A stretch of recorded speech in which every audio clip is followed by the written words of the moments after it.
It's impossible to predict the time when confidence will be lost, but it can come quickly. Resorting to buying other paper currencies will not be of much help. When the dollar crashes, most likely the purchasing power of all currencies, since all currencies hold dollars as a reserve, will go down as well. This means that dollars and other currencies will go into buying consumer items, precious metals, and other physical properties. Consumer prices will soar, as well as interest rates. The central bank will lose control, and the more they inflate, the worse the confidence becomes. The interest rates will respond to these efforts by rising sharply.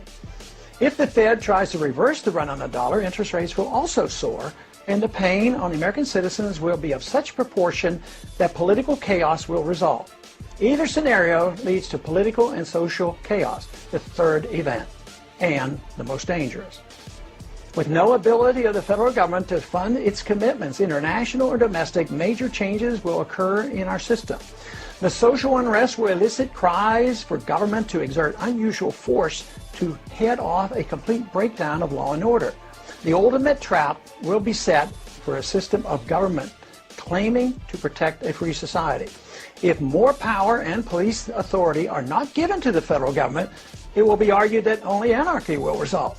If more government policing power is given, it will mean a lethal threat to civil liberties. Already, we have permitted the notion that a single person, the Attorney General or the President, can decide who is an enemy combatant, thus denying that individual the right of habeas corpus, permitting indefinite detentions without charges made. This attitude towards civil liberties has changed significantly since the fear built around 9/11. Yes, I know, declaring one an enemy combatant is reserved only for the radical Muslims engaged in terrorism against the United States. To be reassured by this reasoning is quite dangerous and naive. Logic should not lead us to equate suspects with terrorists and include American citizens, and yet this has already been set by precedent. Under difficult circumstances, our political leaders will not be hesitant to use these powers to maintain order. Tragically, the people may even demand it. We are rapidly moving toward a dangerous time in our history. Society as we know it is vulnerable to political and social unrest.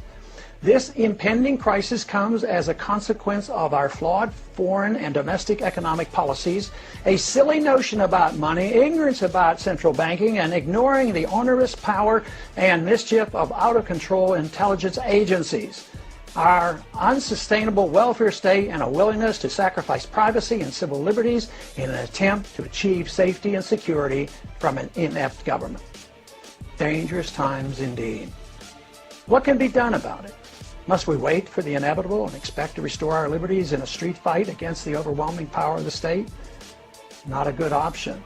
The only way that we can prevent blood from running in the streets is to offer a better idea of the proper role of government in a society that desires first and foremost liberty. And that is impossible without a firm commitment by our thought leaders to the ideas of freedom, the source of all creative energy and prosperity. An all-powerful state is the threat to that ideal. The prevailing attitude of the people, as it once was in early America, must be that of liberty and self-reliance, rather than the nanny state and dependency. Rely on the government force to mold all private choices.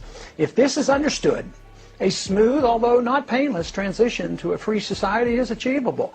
Ignoring this option will be very destructive to everything that is dear to the hearts of most Americans. What is it that we must do?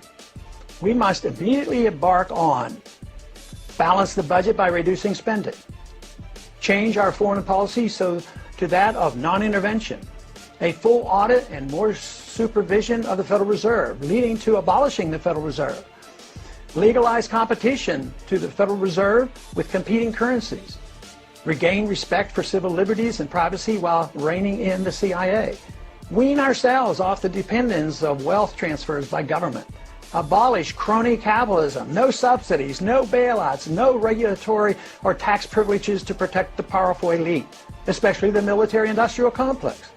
Eliminate the income tax, the inheritance tax, and taxes on savings and dividends.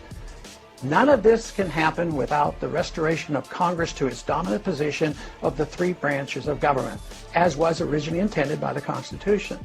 The executive and the judicial must be reined in, and Congress must assert its prerogatives over all legislation curtailing all unconstitutional agenda through budgetary controls.